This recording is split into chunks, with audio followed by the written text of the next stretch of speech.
بسم اللہ والصلاة والسلام علی رسول اللہ اما بعد۔ لاکھوں کروڑوں درود ہوں نبی اکرم صلی اللہ علیہ وسلم کی ذات اقدس پر۔ بچوں کا رونا، ڈر جانا اور اسی طرح بچوں کو اکثر نظر بد لگ جاتی ہے، اسی کا ہی مسئلہ ہوتا ہے جس کی وجہ سے بچے روتے ہیں اور بچے تنگ کرتے ہیں، ضد کرتے ہیں، رونے سے چپ نہیں ہوتے اور ماں باپ پریشان ہوتے ہیں۔ چھوٹے چھوٹے بچے معصوم روتا ہوا دیکھ کر ان کو برداشت بھی نہیں ہوتا ماں باپ سے، تو اسی لیے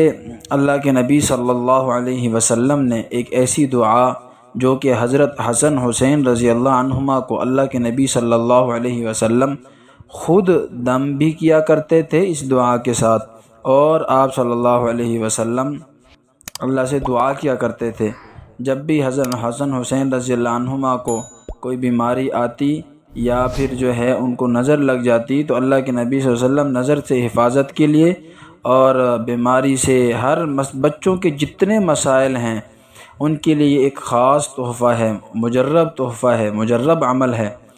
تو تمام والدین اپنے بچوں کے لیے اس دعا کو صبح شام 3 مرتبہ پڑھ کر بچوں پہ دم کریں، اور اسی طرح اس دعا کو لکھ کر کاغذ میں بند کر کے لکھ کے آپ تعویذ بنا کر بچے کو پہنا دیں۔ انشاءاللہ تعالی بچہ آپ کا چھوٹا ہے، تھوڑا چھوٹا ہے، بڑا ہے، آپ اس کو پہنا دیں، انشاءاللہ ہر قسم کی نظر بد سے محفوظ رہے گا اور رونے سے ڈرنے سے بچہ محفوظ رہے گا، نہ ہی وہ ضد کرے گا، تمام چیزوں سے انشاءاللہ محفوظ ہوگا اور ہر قسم کے موذی جانور سے محفوظ رہے گا۔ اور اگر آپ کو یہ ویڈیو اچھی لگی ہو تو آپ لازمی ہمارے چینل کو سبسکرائب کریں، اگر پہلی دفعہ آپ دیکھ رہے ہیں تو اس کے ساتھ لائک کریں اور ہمیں کمنٹ میں اچھی سی دعا دے دیں۔ جزاک اللہ خیرا۔